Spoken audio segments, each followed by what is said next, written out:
প্রিয় বন্ধুরা, আসসালামু আলাইকুম। চলতে চলতে চলে আসছি একদম পূর্বাচল 300 ফিট, যে জায়গাটা আসলে বাংলাদেশের সুন্দর একটা জায়গা। তো যখন চলতে চলতে এখানে চলে আসছি, চলতে চলতে পরিচিত এক মুখের সাথে দেখা হয়েছে। সেই পরিচিত মুখ অবশ্যই আপনারা চেনেন। সেই পরিচিত মুখের সাথে আমরা কথা বলবো। এই সেই পরিচিত মুখ মিতু আক্তার, যে 2016 সাল থেকে আসলে বিনোদন জগতে আসলে বিনোদন দিয়ে থাকেন, সঠিক উপায়ে বিনোদন দিচ্ছে আমাদেরকে।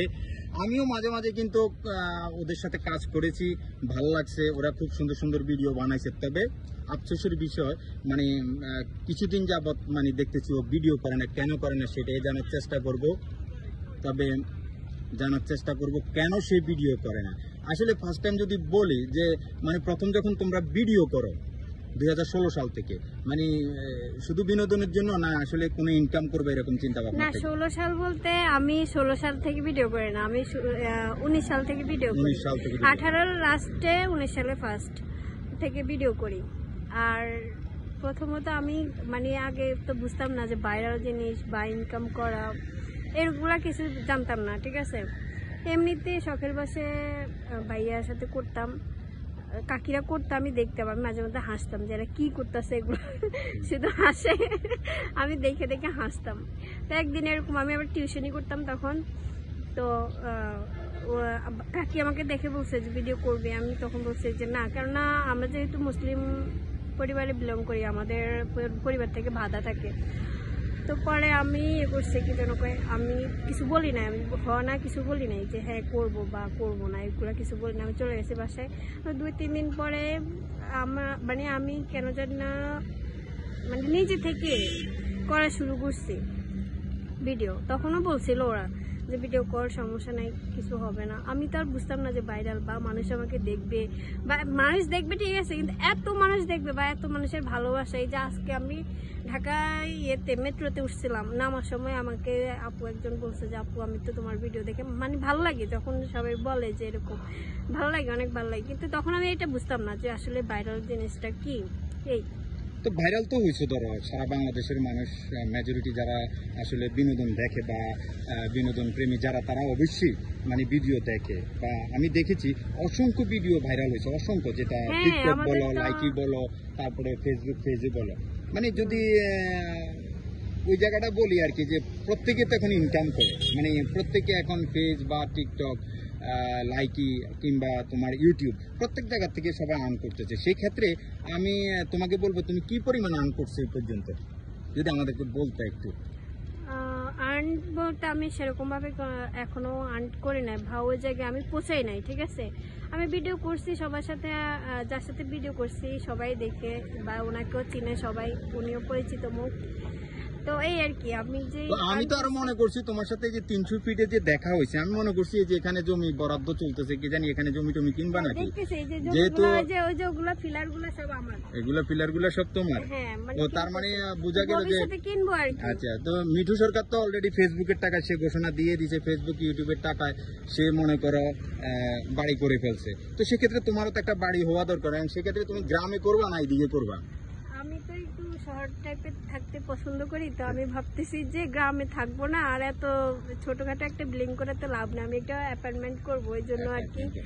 ঠিক আছে, কথাগুলো কি আসলে মন থেকে বলতেছো? যে ধরো মনে করো দুজন একসাথে ভিডিও শুরু করছো, না না, দুজন একসাথে ভিডিও শুরু করছো, সেই ক্ষেত্রে কি মনে করো সে তো অলরেডি অবশ্যই তার আউট অফ কোনো সোর্স নাই, ইনকাম নাই, তো এটাই তার কাছে ইনকাম ছিল। সেক্ষেত্রে সে এখান থেকে মনে করো ইনকাম করে অনেক কিছু করে ফেলছে। সেক্ষেত্রে তো ধরো দেখলাম দুজনেই সমান সমান মনে করো ভিডিও করো। তোমার পারিশ্রমিক বা তোমার পরিশ্রম, তোমার আসলে কি মানে সত্য কিছু নিজের জন্য নাই? না, এরকম কিছু নাই, বা সবাই ভাবে হয়তো আমি লাখ লাখ টাকার মালিক বা আমার কাছে লাখ লাখ টাকা আছে। না, এটা তো এক জায়গা থেকে বললাম, এক জায়গা তো বলাটা ঠিক, মানে এক জায়গা তো বলাটা ঠিক। এখন আপনি হয়তো বিশ্বাস করবেন বা পাবলিক হয়তো বিশ্বাস করবে যে নিশ্চয়ই এরা ভিডিও করে, নিশ্চয়ই ওর কাছে লাখ লাখ কোটি কোটি টাকা আছে। যেটা বর্তমানে যে ফেসবুক থেকে আর্ন করা যায়, ইউটিউব থেকে আর্ন করা যায়, এটা তো রাইট। এখন যদি সে তো মনে করো মিঠু সরকার তো অলরেডি মনে করো আর্ন করছে বা সে ডেভেলপও করছে, সে বাড়িও করে ফেলছে, আলহামদুলিল্লাহ সে ভালো চলতে পারে না, সেক্ষেত্রে দুজন একসাথে শুরু করছে, দুজন একসাথে ভাইরাল হয়েছে আমি মনে করি। তো সেক্ষেত্রে তো তোমারও তো কিছু হওয়া দরকার, সেই জায়গাটা থেকে যদি একটু কিছু বলতে, কোনো সমস্যা? কোনো সমস্যা নাই। সমস্যা নাই না, এখন একটা লোক যদি ফেসবুকের টাকা বাড়ি করতে পারে, তোমার হয় না কেন?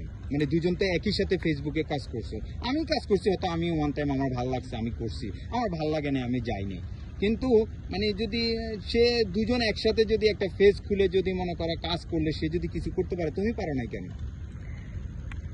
আমি ইনশাল্লাহ পারবো, নিজে শুরু করতেছি, সবাই আমাকে সাপোর্ট করবেন, নিজে কিছু করে দেখাবো, ঠিক আছে? ওনার সাথে করছি, ঠিক আছে, ওইটা হয়তো মানুষ দেখছে, পাবলিক দেখছে আমি কি করছি না না করছি, বা কে কিভাবে এত যে কষ্ট, এক একটা শুটিং করতে যে পরিমাণ কষ্ট আমি নিজে দেখেছি, আমিও প্রায় 20-25টা ভিডিও করেছি, আমি তো দেখেছি, কিন্তু আমাদের আসলে কখনো এখান থেকে আর্ন করার এরকম কোনো চিন্তা ভাবনা ছিল না। কিন্তু তোমার অবস্থান থেকে যেমন তুমি যা কিছু করছো হিসাবে তো মনে করো তোমারও একটা ক্যাশ থাকার কথা ছিল, কারণ এখান থেকে তো একটা ইনকাম আসছে, সেক্ষেত্রে কি তোমাকে ওইরকম কোনো ফিনান্সিয়াল কোনো সাপোর্ট দেয়নি? না আসলে একটা কথা কি, মানে যদি স্বার্থের জন্য করতাম তাহলে হয়তো অনেক কিছু করতে পারতাম না। আমি এখানে নিঃস্বার্থভাবে করছি, নিজের কোনো স্বার্থ এখানে খাটাই নাই, আর আমি স্বার্থ খাটাই নাই দেখে হয়তো তারাও।